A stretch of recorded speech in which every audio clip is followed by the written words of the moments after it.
네, 수험생 여러분 안녕하세요. 2021년 5급 공채 대비 오늘 행정학 2순환 시작해 보도록 하겠습니다. 먼저 제 2순환 강의를 신청해 주신 수험생 여러분께 정말 감사하다라고 말씀 전하고 싶고요.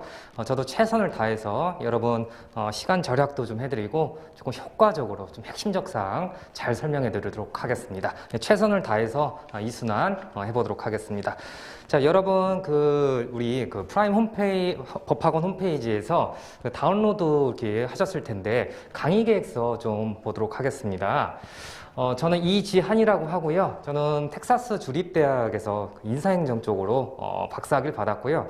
구체적으로는 PSM 우리 공공봉사동기 그쪽으로 박사 논문을 받았습니다. 자, 제 소개는 차차 좀 하도록 하고요. 우리가 이제 코로나 때문에 온라인 이렇게 좀 시작을 하고 있는데, 여러분께서 좀 온라인 듣는 만큼 최대한 시간을 좀 줄여서, 좀 효과적으로, 해주시면 좋겠어요.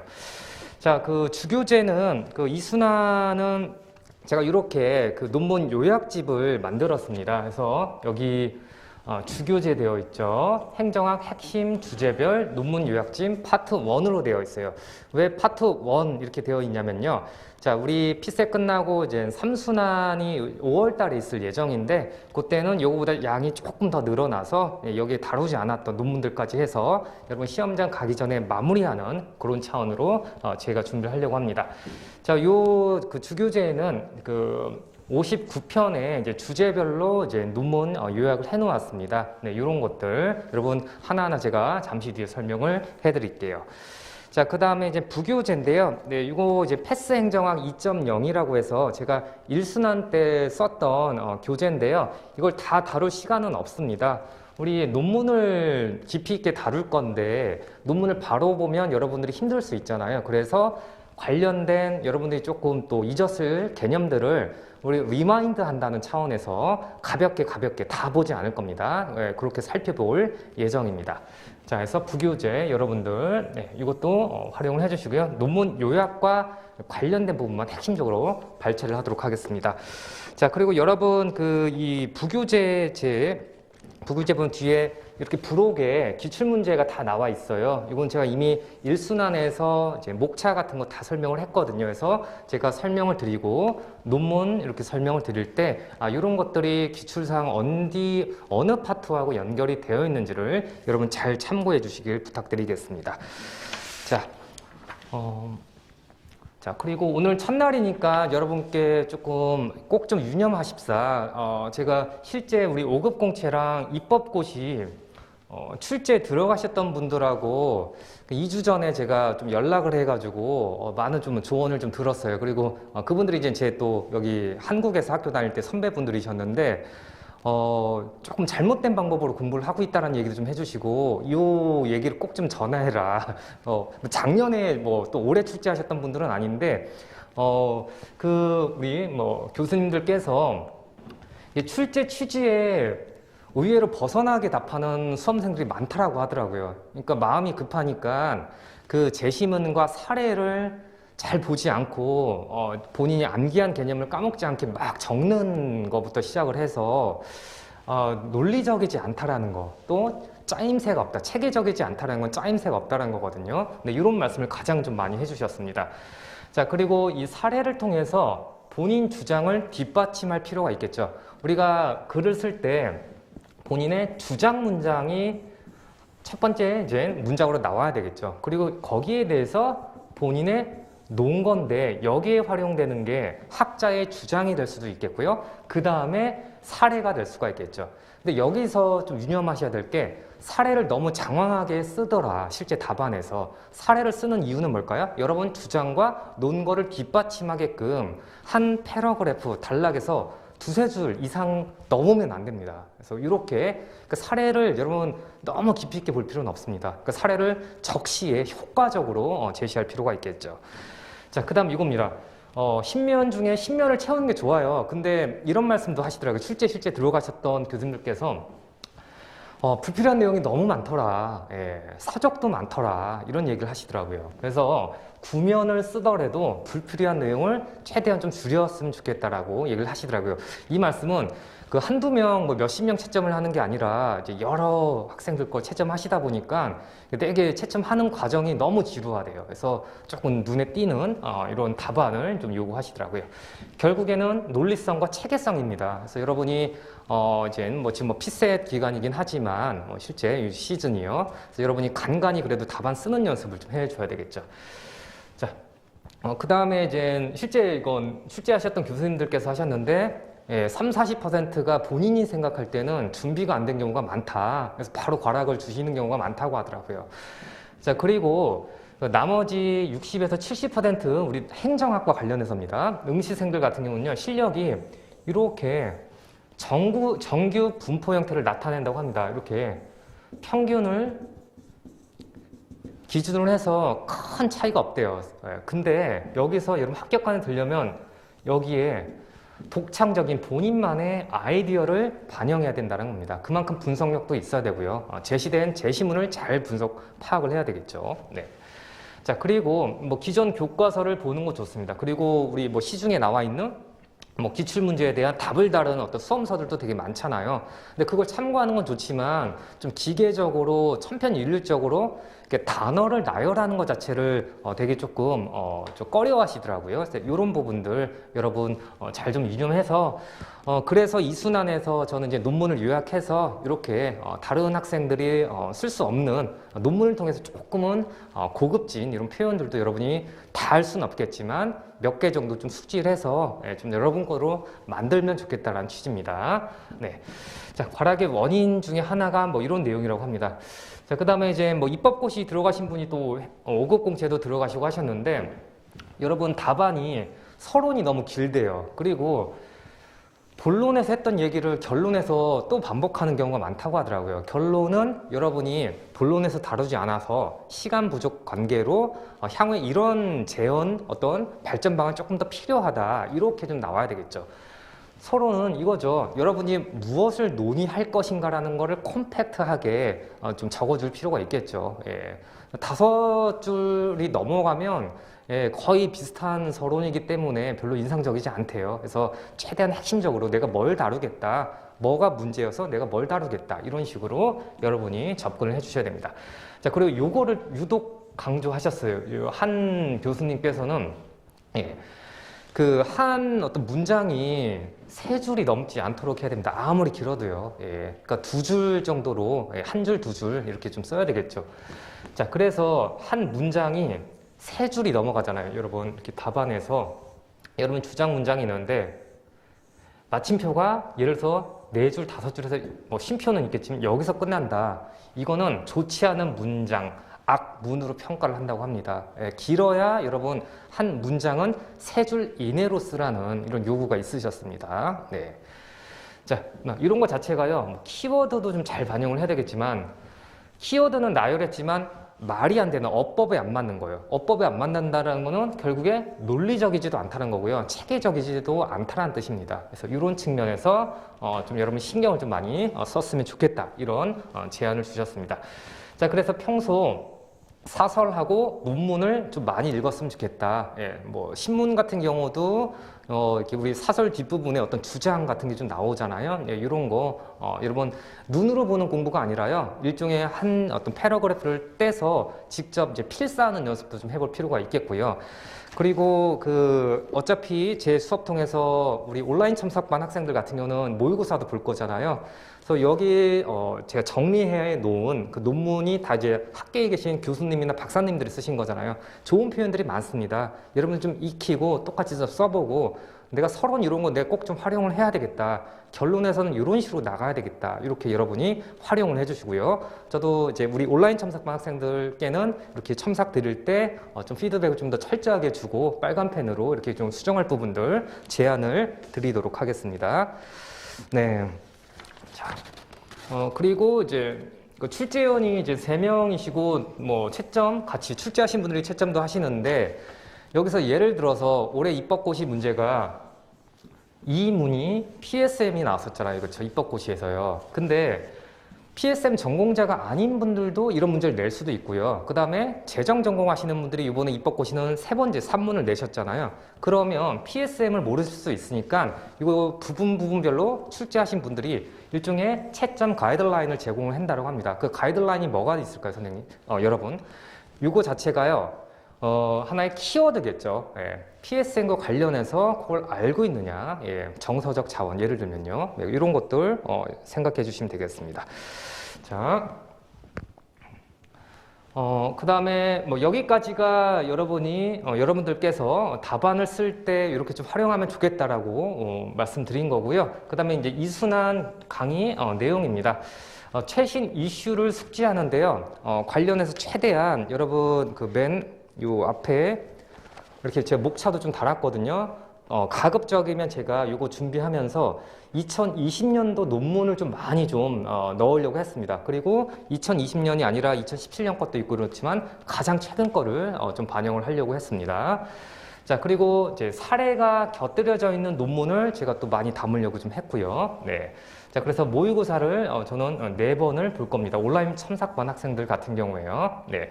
자, 그리고 이제 코로나 때문에 대면이 안 되니까 제가 이제 그 답안을 제출한 학생들하고는 지난 일순환 때도 그랬고 이제 전화로 간략하게 답안에 대해서 이제 피드백을 조금 더 드리도록 하겠습니다. 자, 그리고 차차 설명하겠지만 여러분 이런 용어들 좀 많이 익숙해져야 됩니다. 포스트 코로나 시대의 행정학이라는 겁니다. 포스트 코로나 이후죠, 그렇죠? 예. 그래서 특히 행정학과 관련해서 포스트 코로나 시대의 정부의 역할, 그 다음에 정부의 역량은 무엇인지. 자, 올해 2020년 5급 공채 행정학 1문이 요거와 관련해서 문제가 나왔었잖아요, 그렇죠? 예. 네, 그런 사항들 여러분 논문을 통해서 많이 보도록 하겠습니다. 수업이 진행되면서 여러분 논문을 읽어 나가잖아요. 그러면 연도별로 이 교수님이 출제를 들어가셨을 거다라고 예측이 되는 논문들이 꽤 많아요. 예. 네. 자, 그 다음에 이제 논문 요약과 관련해서 제가 보통 이 논문 한 편이 30페이지가 넘습니다. 근데 제가 뭐 길어야 한 3, 4페이지, 조금 더 길게 요약한 거 한 6페이지 정도로 요약을 해서 이게 한 240페이지가 되더라고요. 그래서 이게 핵심적으로 압축한 사항들이기 때문에 논문 원본을 여러분이 이걸 좀 내가 좀 보고 더 공부하고 싶다 이런 분들은 여러분 로그인해서 프라임버퍼건 거기에 제가 다 파일을 업로드 해놨어요. 그래서 그걸 다운로드 하셔서 근데 그것까지 볼 시간은 아마 안 될 겁니다. 네, 그거 활용은 어떤 문맥을 읽다가 이거는 이해가 좀 안 되는데 이럴 때 여러분이 좀 찾아보고 이렇게 하는 식으로 활용해 주시면 되겠습니다. 네. 자, 그 다음에 뭐 기출문제는 뭐 일순환에서 저는 좀 목차 잡는 법과 다 다뤘기 때문에 제가 5급 공채하고 입법고시 2020년과 관련해서만 이 논문을 읽으면서 관련된 부분만 다시 한 번만 설명을 할 겁니다. 예, 그래서 우리 일순환에서 이미 목차나 기출문제 분석은 이미 다 완료가 됐습니다. 네, 여기까지가 이제 뭐 전반적인 이제 강의 흐름을 말씀드린 거고요. 그 다음에 주차별로, 회차별로 내용을 좀 보도록 하겠습니다. 자, 지금 여러분께 이 오리엔테이션을 하고 있고요. 그 다음에 주교재, 부교재 활용 방법도 조금 소개를 하고 있는데요. 자, 오늘 1회차하고 다음 회차 같은 경우는 여러분 공공가치, 공직가치에 대해서 이렇게 테마를 정했습니다. 자, 그래서 여러분 논문 요약집 보시면 네. 첫 번째 페이지는 각 논문별로 어느 페이지에 있다라고 조금 이따 더 자세하게 설명할 텐데 이렇게 페이지까지 제가 기재를 했고요. 그다음 각 논문별로 여러분 요 앞에 보시면 제가 1년 번호를 1, 2, 3, 4, 5 쭉 이렇게 나열을 했거든요. 네, 이거를 몇 번 논문 보세요. 제가 이렇게 또 수업 때 말씀드리는 경우가 있을 겁니다. 네. 자, 공공가치, 공직가치 관련해서는요. 자, 여러분 이렇게 해볼까요? 여러분 갖고 있는 교재 페이지 보겠습니다. 1페이지 보시면 제가 이렇게 간지를 넣었어요. 그래서 공공가치, 공직가치를 가지고 이렇게 챕터별로, 주제별로 이렇게 논문을 묶어놨습니다. 네. 네, 총 5편 관련된 논문입니다. 이 주제와 관련해서 학계에 나온 논문들이 되게 많아요. 그렇지만 가장 수험에 가까운 논문들만 제가 선별을 했습니다. 그리고 가급적 최근 거를 조금 담으려고 했고요. 그리고 출제가 가능하신 분들 혹시나 뭐 그거 딱 맞는 건 아니지만 이분들은 출제가 될 수도 있다라는 차원에서 많이 좀 반영을 하려고 했습니다. 네. 자, 그리고 우리 이제 패스 행정학 거 갖고 있으신 분들은 이 논문 요약집을 먼저 보기 전에 이게 좀 어떤 개념적 사항들 정리한 교재잖아요. 그래서 이런 부분들을 미리 조금 참고해서 봐주셨으면 좋겠습니다. 네. 자, 그래서 그 다음에는 이제 적극행정, 정부 신뢰인데요. 2회차까지는 이렇게 공공가치, 공직가치를 다루고, 그 다음에 조금 이제 적극행정, 정부 신뢰, 책임성, 특히 입법고시 올해 1문이 정부 신뢰가 나왔잖아요. 그렇죠? 그래서 이거 관련해서 2회차 끝부분에 조금 더 이렇게 추가해서 할 것이고요. 그래서 이렇게 이제 정해진 일정이지만 논문 한 편마다 길이가 다르기 때문에 그래서 잘 조절해서 우리 14회차잖아요. 이순환이. 그래서 59편의 어떤 논문들을 잘 소화해 나갈 수 있도록 좀 이끌어 보겠습니다. 네. 자, 우리 정부 역할과 관련해서요. 저는 여러분한테 우리 공공 서비스, NPS에서 얘기하는 것처럼 저는 서빙, 봉사하는 거예요. 여러분들 직접 노를 적고 여러분이 방향 잡기 하는 건 여러분이 좀 하셔야 되겠죠. 네, 여러분이 또 하셔야 될 목도 있겠습니다. 네, 그런 패턴으로 이렇게 할 거고요. 자, 그 다음에 온라인 첨삭반 듣는 학생들 같은 경우에는 첫 번째 모의고사입니다. 첫 번째 모의고사는 이 5회차까지 우리 배웠던 거 이거를 다 아울러서 여러분 좀 많이 쓸 수 있고 생각할 수 있게끔 문제를 좀 많이 만들어 놨습니다. 네.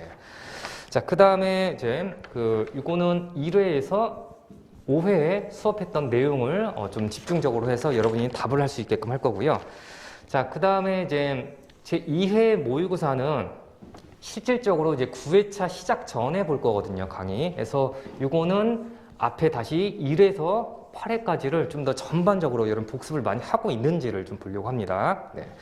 자, 그 다음에 이제 3회 모의고사가 있어요. 네, 3회 모의고사 같은 경우는 이거는 9회부터 11회에 초점을 좀 맞춰서 제가 좀 보려고 하고요. 자, 그 다음에 이제 4회 모의고사 같은 경우는요. 12에서 13회 이렇게 예산과 인사, 조직 이런 부분을 좀 아울러서 여러분께 모의고사 출제를 했습니다. 네. 자, 그래서 여러분들이 좀 잘 소화하시고 저도 이렇게 한 분 한 분 참석하는 게 이제 보통 일이 아닌데 최대한 3순환 가서 여러분이 좀 이렇게 많이 또 쓰는 것 자체가 또 부담이 될 수 있기 때문에 좀 부담 안 가는 선에서 그렇게 준비를 해주시면 되겠습니다. 자, 그다음 여러분 뭘 보냐면요, 각각 어떤 논문들이 있는지를 좀 보도록 하겠습니다. 조금 더 키워보겠습니다. 자, 여러분 요 논문 요약집 갖고 있잖아요. 맨 요 커버를 이렇게 열면은 이렇게 이제 쪽 번호가 없습니다. 이렇게 제가 리스트를 올려놨습니다. 네. 자, 가볍게만 좀 보고 우리 이제 본격적으로 수업 들어가도록 하겠습니다. 자, 이제 공공가치, 이제 공직 가치와 관련된 부분인데요. 네, 행정에서의 공공성에 대한 재고는 다시 생각한다가 재고겠죠. 그래서 2014년에 한국 거버넌스 아케보에 이제 게재가 된 논문입니다.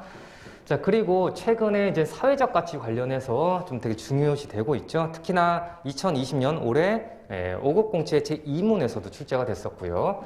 자, 그 다음 사회적 가치 논문이 정말 많아요. 정말 많은데 좀 엄선했고요. 특히나 2020년 최근에 출제가 이렇게 게재가 됐던 거예요. 그리고 여기 보면 30건 4호, 30건 2호 이런 게 뭐냐면요. 여러분 5급 공채 본 이후에 나온 논문들이라고 봐주시면 되겠습니다. 지금 여기 다룰 내용들은요. 자, 그리고 공직가치, 이런 사항들이요. 공직가치를 직접적으로 묻는 문제는 안 나왔지만 앞으로 향후 직접적으로 묻는 이런 문제가 출제될 확률도 높습니다. 직접적으로 출제가 안 되더라도 여러분들이 곁들여서 계속 좀 활용을 해야 되겠죠. 그리고 저는 이 논문이 되게 좀 중요하다고 봐요. 성균관대학교 박성민 교수님께서 이렇게 같이 공조하셨는데, 공직가치 제고를 위해서 우리 1순환에서 여러분 배웠을 어떤 그 학자들보다 더 좀 자세하게 이런 내용들을 좀 담았고요. 그 다음에 PSM, 여기 공공봉사동기 이런 것까지 좀 곁들여서 여러분이 학습할 수 있게끔 이걸 좀 정리해서 보려고 합니다. 네. 자, 그 다음에 이제 적극행정, 정부신뢰, 이제 책임성인데요. 예. 이 적극행정은 2019년 5급 공채에 출제가 됐었죠. 어떤 거와 또 관련돼서 나왔었죠? 포토와 롤러와 이런 어떤 이론을 통해서, 기대 이론을 통해서 나왔었죠. 자, 그리고 정부 신뢰, 요 책임성, 올해 입법고시 제1문에 나왔었던 이 사항들하고 관련이 깊습니다. 자, 그래서 그 적극행정 여기 많은 사항들이 있는데요. 다 인사행정학회부에서 나왔었어요. 이게 뭐냐면요. 한국인사행정학회에서 적극행정과 관련해서 특별 논문을 모집해서 이제 학자들한테 이거를 좀 논문을 쓰라고 했던 사항들입니다. 그래서 이런 것들 다시 한번 우리 리뷰하는 거라고 봐주시면 되겠고요.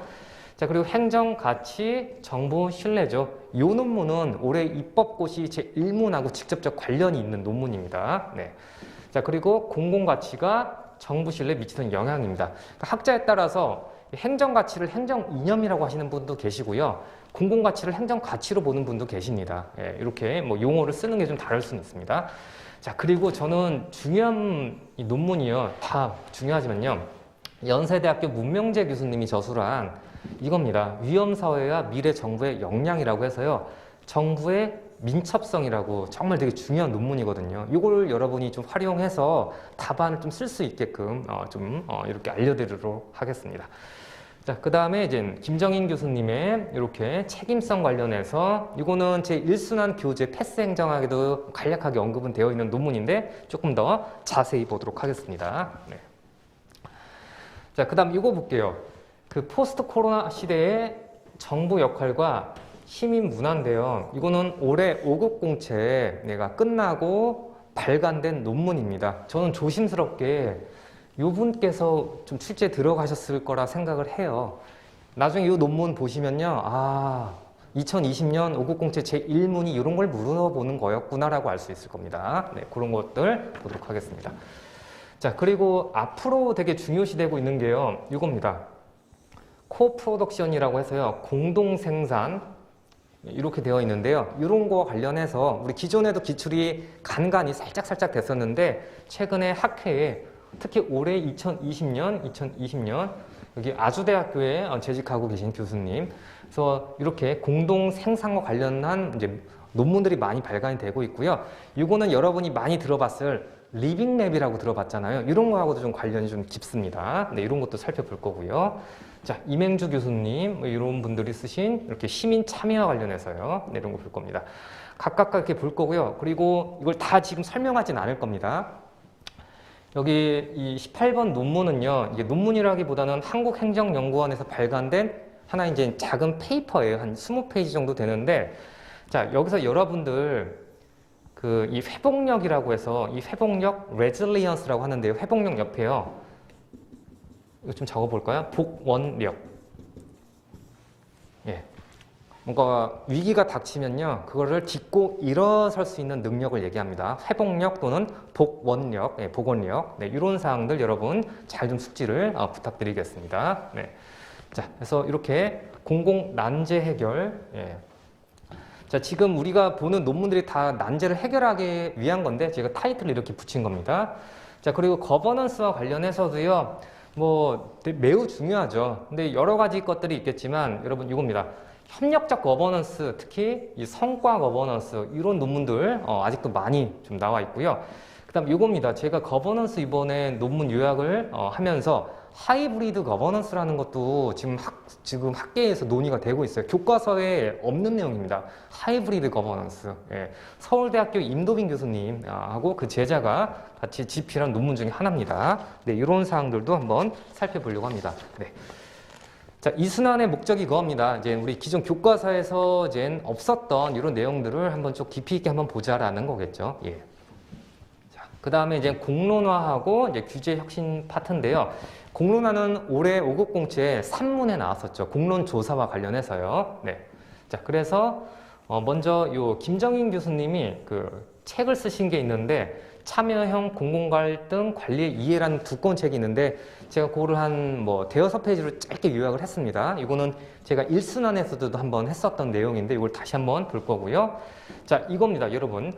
우리 정책과 관련해서 행정학 과목이지만 정책학을 깊이 있게 뭐 이렇게 보는 건 아닌데 최근에 공론화와 관련해서 정책 결정과 관련해서 공론화가 어떤 역할을 할 수 있는가 이게 학계의 지금 관심사예요. 그래서 이런 것들 특히 뭐 사례들 여기 많습니다. 제주의 녹지 국제병원 사례라든지요. 네, 이런 사항들. 특히 서울시에서 있었던 공론화 사례 같은 거, 이걸 공론화를 쭉 한번 정리를 해보려고 합니다.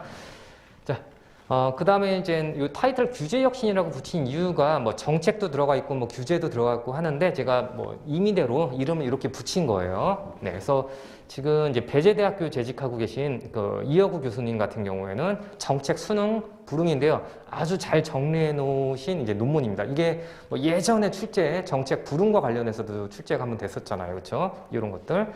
자, 그리고 규제 영향 분석, 규제 사후 영향 평가. 요거는 제가 일순환 때 간략하게 수업 시간에 설명했던 사항인데 간략하게 또 논문 요약을 해보았습니다. 자, 그 다음에 이제 원인, 원아웃입니다. 이제 규제와 관련해서요. 규제 하나를 만들려면 규제 하나를 없애자라는 영국의 그 제도를 본따서 우리나라에서는 규제 비용 관리제라는 걸 하고 있거든요. 이런 것들도 한번 살펴보려고 합니다. 네, 지금 어떤 우리가 큰 어떤 숲을 보려고 하는 겁니다. 자, 정부 관료제, 뭐 관료제는 정말 중요하죠. 예, 제가 뭐 이순환이 아니더라도 관료제는 늘 출제가 될 수 있는 소재고요. 자, 뭐 예전 논문인데요. 관료제 어떤 그린 테이프 관련해서 이거 일순환에서 잠시 제가 다뤘었는데 제가 요약을 해서 좀 반영을 했고요. 자, 그 다음 최근에 이제 일선 관료와 관련해서도 되게 좀 중요시 되고 있습니다. 이런 거 볼 거고요. 자, 그리고 33번 논문이 쓰임새가 매우 유용한 논문 중에 하나입니다. 이거 일순환에서 제가 한번 쭉 달아봤었는데 이거 한 4-5페이지로 요약을 했습니다. 네. 자, 그 다음에 서울대학교 전영환 교수님과 그 제자가 쓴 이렇게 관료제적 조직 구조. 자, 그 다음에 35번 요 논문도 다 중요하지만 특히 중요합니다. 책무성입니다. 책무성이 뭐냐면요. 책임과 의무예요. 예, 이거 관련해서요. 네. 자, 그 다음에 이창길 교수님, 세종대학교에 재직하고 계신 교수님인데 한국 관료제의 위기와 관련해서 이렇게 게재를 하셨고요. 네, 그 다음에 이렇게 관료적 자율성 이런 부분, 예, 이거를 쭉 정리를 해보려고 합니다. 자, 그 다음에 제도주의하고 디커플링인데요.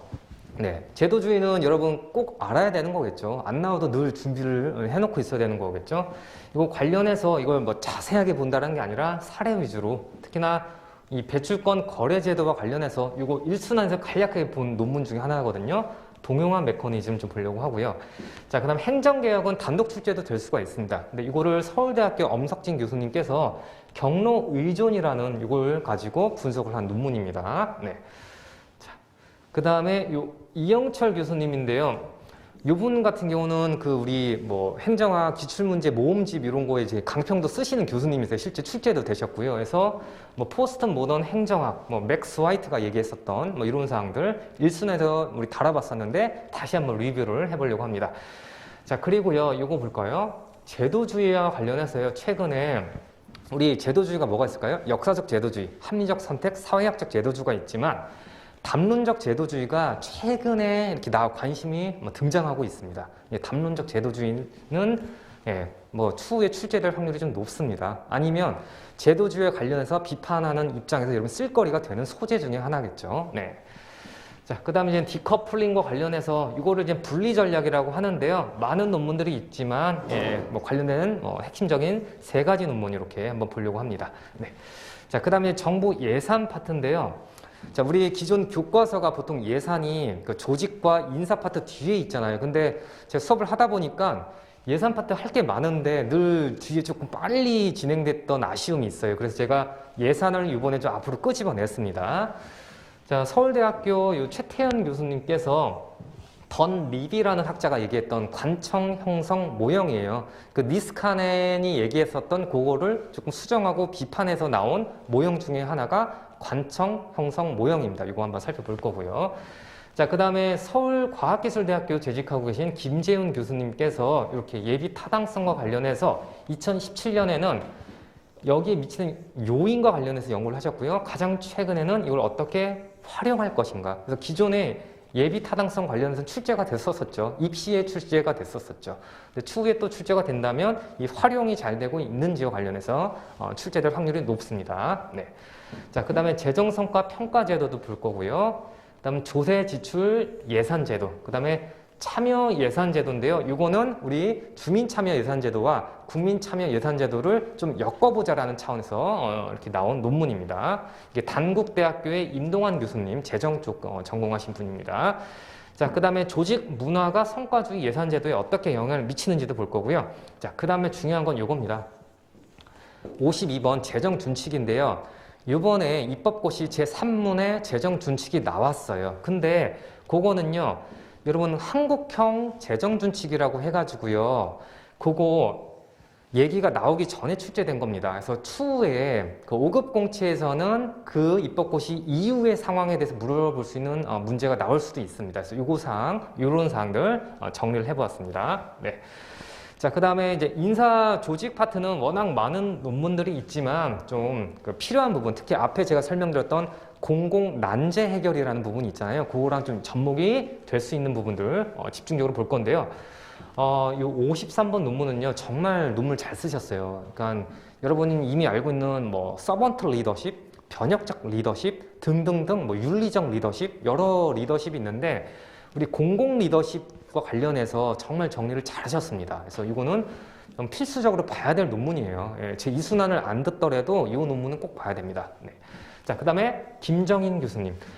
공공 리더십과 관련해서 논문을 쓰셨는데 약간의 색깔이 달라요. 그래서 학자들이 보는 포인트가 어떻게 다른지도 한번 보실 수 있겠습니다. 자, 그리고 PSM과 헤크만 올드햄이 얘기했던 직무 특성, 업무 특성 이론, 그 다음에 데시하고 라이언이 얘기했던 내재적 동기 이론, 우리 1순환에서 이거 살펴봤었고 모의고사 문제로도 제가 출제가 이제 했었어요, 한번. 그래서 이걸 다시 한번 정리해서 볼 겁니다. 자, 그리고 최근에 강조되고 있는 역량개발 중심의 성과관리 제도가 2020년도에 한국행정학부에 나왔습니다. 한국행정학부가요, 국내 행정학자들이 다 보는 가장 최고의 하이레벨 논문입니다. 그래서 이런 사항들 여러분 좀 봐주셔야 되겠고요.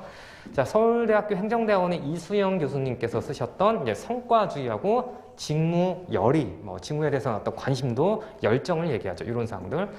자, 그 다음에 우리 유리천장이라는 거 들어봤죠? 그거와 또 별개로 이 클리프라고 해서 유리절벽이라는 게 있습니다. 이런 용어들도 여러분 체크를 해 주셔야 되겠고요. 이게 2020년에 행정논총 서울대에서 발간한 논문에 나왔고요.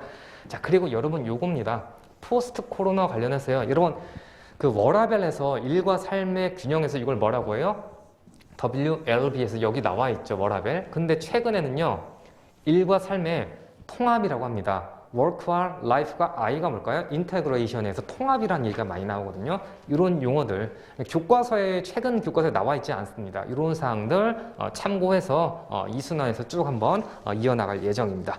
자, 여기까지 이제 이순환을 어떻게 이끌고 나가고 어떤 논문들 볼 것인지 오리엔테이션 차원에서 한번 봤습니다. 네, 자, 그럼 잠시 후에 이제 본격적으로 좀 수업 들어가도록 하겠습니다. 네.